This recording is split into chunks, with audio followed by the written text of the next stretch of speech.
চিৰাঙত মুকলিৰ পূৰ্বে বিকল হৈ নষ্ট হ'বলৈ ধৰিছে কোটি টকীয়া বিশুদ্ধ খোৱাপানী প্ৰকল্প। চিৰাঙৰ বাছুগাঁৱত প্ৰায় 1 কোটি টকা ব্যয় সাপেক্ষে 4টাকৈ সৌৰশক্তি চালিত অভিলাষী প্ৰকল্প স্থাপন কৰা হৈছিল। কিছুদিন পূৰ্বে প্ৰকল্পকেইটাৰ কাম সম্পূৰ্ণ কৰা হৈছিল যদিও আজিলৈকে মুকলি কৰা নহল প্ৰকল্পকেইটা।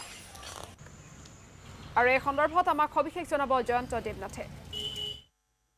জনসাধাৰণক বিশুদ্ধ খোৱাপানী যোগানৰ নামত চৰকাৰে আৰম্ভ কৰিছিল মিছন জলজীৱন।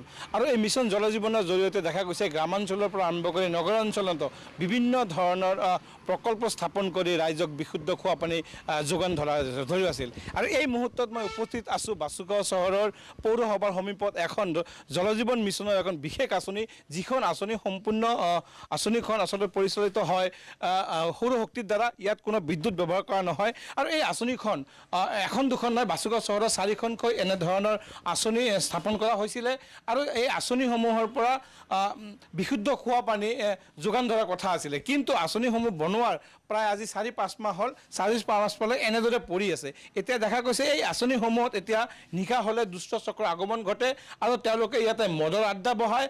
আৰু মদৰ আড্ডা বহাৰ উপৰি ইয়াৰ আঁচনিসমূহত যিসমূহ যন্ত্ৰাংশ পানীৰ নলসমূহ আছে তেওঁলোকে এনেদৰে ভাঙি ক্ষয় ক্ষতি কৰা পৰিলক্ষিত হৈছে। এই বিষয়টোলৈ ৰাইজসকলৰ মাজত যথেষ্ট প্ৰতিক্ৰিয়া হৈছে। এই মুহূৰ্তত মোৰ লগত মোৰ সতীৰ্থ এগৰাকী সাংবাদিক বন্ধু আছে, মই তেখেতৰ আচলতে আপুনি ইয়াৰে স্থানীয় বাসিন্দা, বাছুগাঁও চহৰত এনেকুৱা কেইটা আঁচনি হৈছে, কিমানখিনি কাৰ্যক্ষম হৈছে বা এতিয়ালৈকে কি পৰিস্থিতিত আছে আপুনি গম পায়নে? বাছুগাঁৱত এইখন আপোনাৰ জল জীৱন মিছন 4খন বুলি পৰিলক্ষিত হৈছে। ইয়াতে মানে আমাৰ বাছুগাঁও পৌৰসভাৰ লগত যিখিনি আছে ইয়াত মানে আজিলৈকে মানে মই 1-2 দিন পাইছোঁ হঠাৎ। তাৰপিছত মানুহজনীয়ে কোনো উদ্বোধন হোৱা নাই, পানীও নাই, এনে বস্তুবিলাক দুষ্ট চক্ৰে আহি ভাঙি চাঙি লৈ যায়। ইয়াতে ৰাতি মদৰ আড্ডাও হয়। চহৰৰ যিটো বজাৰৰ ভিতৰত যিটো আছে সেইটো অৱস্থা একেবাৰে বেয়া। সেইটো অৱস্থা আপোনালোকে চাব পাৰে। সেইটো অৱস্থা ভাঙি চাঙি জৰি কিছুমান ল'ৰা ৰাতি 10টা হ'লে তাতে মদৰ আড্ডা বহায়, তাতে বটল ভাঙা আপোনাৰ গ্লাছ চ্লাছ এনেই পেলাই থৈ যায়।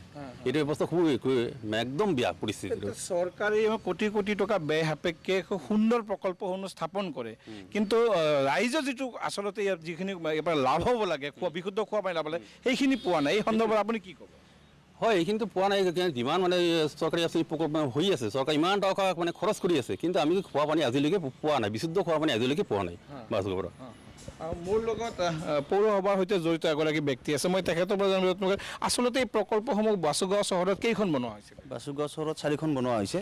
এটা হ'ল বাছুগাঁও টাউন JV স্কুল, আৰু এটা বাছুগাঁও হায়াৰ ছেকেণ্ডেৰী স্কুল, আৰু বাছুগাঁও বজাৰ, আৰু এইটো আমাৰ একচুৱেলি গাৰ্লছ স্কুলৰ সন্মুখত দিয়া হৈছে। বৰ্তমান প্ৰকল্পসমূহ কি আন্দোলন পৰি আছে, কিয় উদ্বোধন হোৱা নাই? এইটো বিষয়টো মই ইমান ক'ব নোৱাৰিম যদিও, কিন্তু প্ৰথম যেতিয়া নেকি সিহঁতে কামটো কৰিলে, কিন্তু পানী আমি 2-3 দিন পাইছোঁ, পানী নোপোৱা নহয়। এইটো যেনিবা কিবা এটা অসুবিধা আছে, যেনেকৈ গছটো থকাৰ কাৰণে হয়তো সৌৰশক্তিৰ জৰিয়তে চাৰ্জ হোৱা নাই, তাৰ কাৰণে কিজানি হোৱা নাই। বাকীখিনি বজাৰতো পানী হৈ আছে, কিন্তু বজাৰটো দুষ্ট চক্ৰে ভঙাইছে। কিন্তু বাকী JV স্কুল আৰু বাছুগাঁও হায়াৰ ছেকেণ্ডেৰী স্কুলটোৰ বিষয়ে মই ইমান নাজানিম, পানী পৰি আছে নে কি। জয়ন্ত দেৱনাথ, আপোনাক এই মুহূৰ্তত ধন্যবাদ জ্ঞাপন কৰিছোঁ।